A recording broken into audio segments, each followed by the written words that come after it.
Hello students, good morning. Women's education जो कि intermediate UP board class 12 pros 6 lesson है।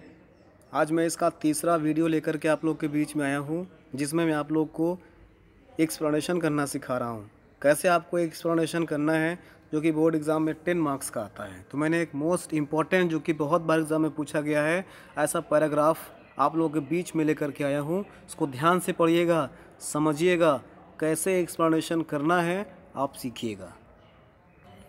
तो गाइज़, ये पैराग्राफ आज आप लोग के बीच में लेकर के आया हूँ। इसको ध्यान से पढ़ना है, ध्यान से समझना है और यह उद्देश्य बना करके चलिए कि इसी प्रकार का यही ही बोर्ड के एग्ज़ाम में ईश्वर पूछ सकता है। तो पहले इसको हम लोग ऐसे ही रीड करते हैं और पता लगाते हैं किस लेसन का हो सकता है ये। In ancient times our womens had the ceremony of upanayana performed for them. कहते हैं कि प्राचीन समय में महिलाओं को के लिए भी उपनयन संस्कार होता था, जनेऊ संस्कार होता था। They were entitled to study of Vedas. उनको भी वेदों को पढ़ने का अधिकार था। They were also entitled to chanting of Gayatri japa. उन्हें गायत्री मंत्र का जाप करने का भी अधिकार था। All these things we are open to our women. ये सारी चीज़ें हमारी महिलाओं के लिए खुली हुई थी। महिलाएं भी पुरुषों की तरह पूजा पाठ कर सकती थी। But our civilization become arrested. लेकिन हमारी सभ्यता को अरेस्ट कर लिया गया, गुलाम बना लिया गया। And one of the main sign of that decays of our civilization is the subject of women. और हमारे समाज में जो नागरिकता का सबसे बड़ा पतन हुआ वो महिलाओं को लेकर के हुआ। महिलाओं का शोषण करना शुरू कर दिया गया, महिलाओं को पर्दे के पीछे रखने की चीज़ मान लिया गया।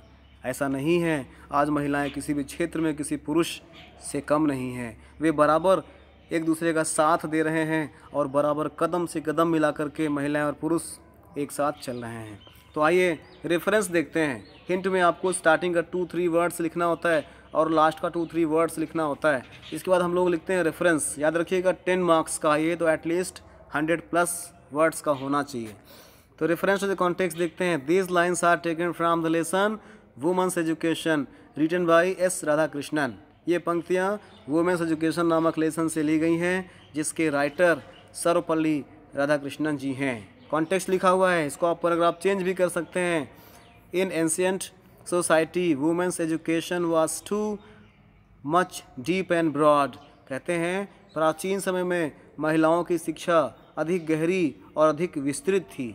But in the middle age of history, लेकिन मध्य इतिहास में वुमेन्स वेयर नेग्लेक्टेड। महिलाओं को नेग्लेक्ट कर दिया गया, महिलाओं की तरफ ध्यान नहीं दिया गया।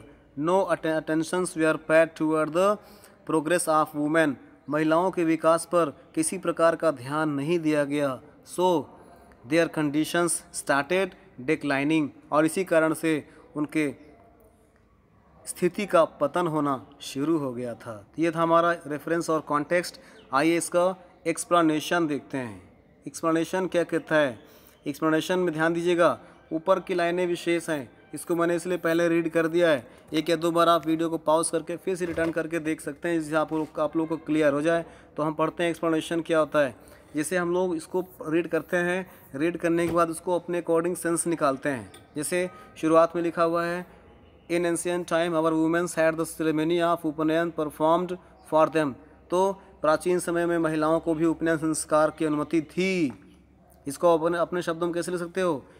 It is pointed out that the ancient times were good for women. ऐसा संकेत किया जाता है इस पैराग्राफ में कि प्राचीन समय में महिलाओं की स्थिति अच्छी थी। They had a respected position in the society. समाज में उनका सम्मानित स्थान था। They were fully authorised to take part in religious functions of society. समाज की धार्मिक प्रतियोगिता में, समाज के धार्मिक क्रियाकलाप में वे हिस्सा ले सकती थी। They were also familiar with Vedanta and read other religious books. वे वेदों को पढ़ने का अधिकार रखती थी और इसी प्रकार से अन्य पवित्र पुस्तकों को पढ़ा करती थी। They were the partner of their male counterparts in chanting the Gayatri mantra. कहते हैं वे अपने पुरुष कंटेंट पार्ट के साथ अर्थात पुरुष के साथ बैठ करके गायत्री मंत्र का जाप कर सकती थी। There was no restriction on the education, उनकी शिक्षा पर भी किसी प्रकार की बाधा नहीं थी। Their rights were equal to man, उनके अधिकार भी पुरुषों की तरह ही हुआ करते थे। The position of women in ancient society was not low comparison of to the man, उस समय प्राचीन समय में महिलाओं की सामाजिक स्थिति पुरुषों से बिल्कुल भी कम नहीं थी।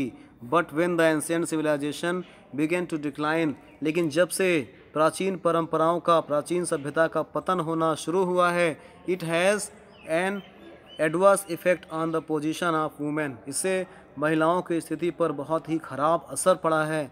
The main cause of the decay of such a high civilisation was that womens were forfeited for the dignified status. कहते हैं एस राधा कृष्णन जी कहते हैं the main cause of decay of such a high civilisation, इस प्रकार से उच्च सभ्यता का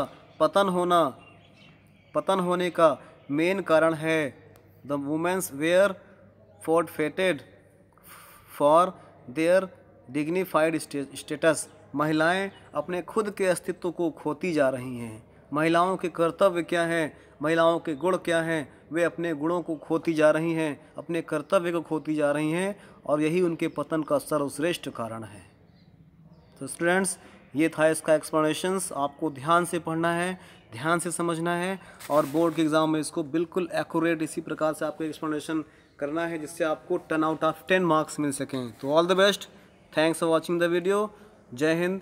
स्टूडेंट्स, आपको ऊपर आई बेल दिखाई दे रही होगी, उसको आप प्रेस करके मेरे नेक्स्ट वीडियो पर जा सकते हैं इसी का नेक्स्ट पार्ट में, और साथ में जो आपका एंड स्क्रीन दिख रहा होगा, उस एंड स्क्रीन की हेल्प से आप प्लेलिस्ट में जा कर के अन्य वीडियोस भी देख सकते हैं। So guys, thanks for watching the video. जय हिंद।